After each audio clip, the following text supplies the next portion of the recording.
It's Matt Santacapita from the Mulligan Realty Group, and this is another episode of our Monday Market Update. Just out back with our dog. Thought I'd record it out back here.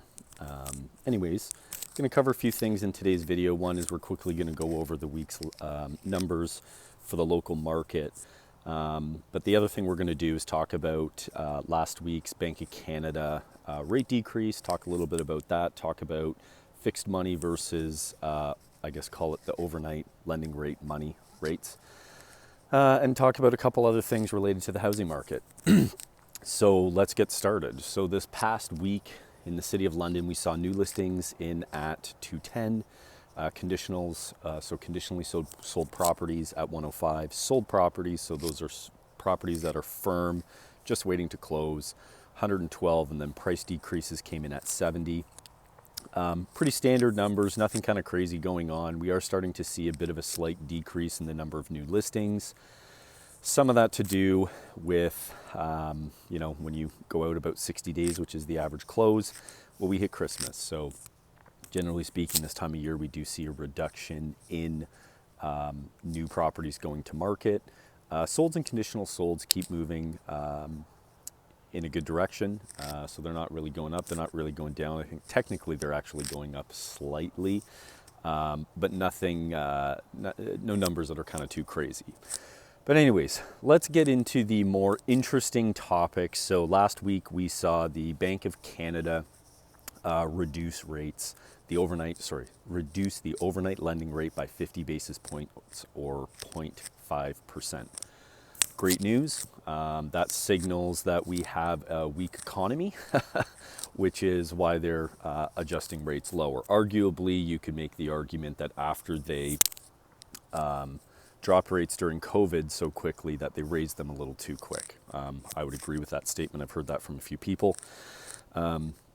The interesting thing, though, when it comes to the Bank of Canada's overnight rate is that doesn't necessarily mean that you're going to get fixed rate money coming down. What we've actually seen is fixed rate money actually went up 0.1, which I think is very important. And I think even though the Bank of Canada needs to continue to cut rates, I do think we'll probably see at least another 100 to 150 basis point rate decrease spanned out probably over the next 6 to 9 months. I don't think our economy is doing as great as some people think. But what that doesn't do is it doesn't force fixed rate money down. I do believe that we need to see fixed rate money about 3.79 to 3.99 before we start to see the housing market pick up a little bit more. They are making slight tweaks to lending rules as far as insured mortgages being able to go up to 1.5 million.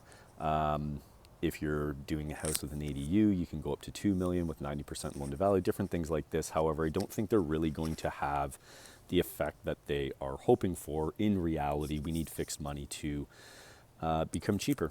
That's just really it. That's my 2 cents on that. The other thing that I want to bring up that was interesting is the Canadian government is looking to reduce the number of temporary foreign workers coming to Canada, or call it reduce Canada's population growth. I think part of the reason we've been stuck in a bit of this inflation muck is we have a population that's growing way too fast, and it's not growing with family creation in Canada, it's growing through immigration. So unless we have affordable housing, and a lot of affordable housing, it becomes a real problem. And that's, I think, really what we've been seeing here for the past year and a bit. So not only do we need mortgage money to become more affordable, but we also need to figure out how to build houses faster and at a more affordable rate. And one of the things that will contribute to that is slowing population growth. So there's a new initiative that they just announced. Whether or not it'll really do anything, I have no idea. Time will tell. Like I said, if we start to see 5-year money at around 3.79, maybe 3.99, the market will pick up a little bit more. But I think until then, we're kind of stuck in this market that we've been in for about a year, which is okay. However, higher price stuff doesn't really move as well. Lower price stuff, if it's really nice, it goes. But people are being very picky, and there's no motivation on the buyer side of the market. So that's what really needs to change, is buyers need to start feeling the pressure that they have to buy something and they don't have a ton of time to think about it, and that might change the housing outlook here for the next little bit. Anyways, again, it's Matt Santacapita from the Mulligan Realty Group. This has been another episode of our Money Market Update.